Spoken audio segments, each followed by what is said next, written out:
ಪಾಂಡುಪುರದಲ್ಲಿ ನಮ್ಮ ಧರ್ಮರಾಯರಿದ್ದರು.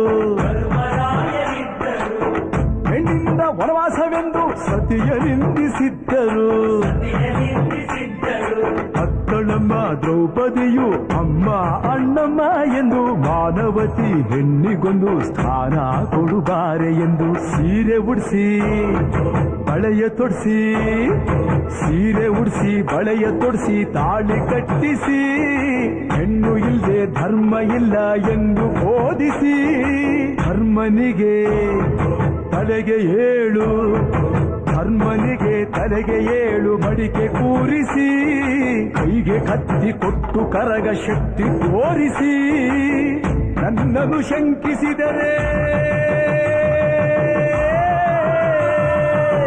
ನನ್ನನ್ನು ಶಂಕಿಸಿದರೆ ಪ್ರಳಯ ಎಂದಳಮ್ಮ. ನನಗೆ ನಡೆದುಕೊಂಡ್ರೆ, ನನಗೆ ನಡೆದುಕೊಂಡ್ರೆ ವಿಜಯ ಎಂದಳಮ್ಮ.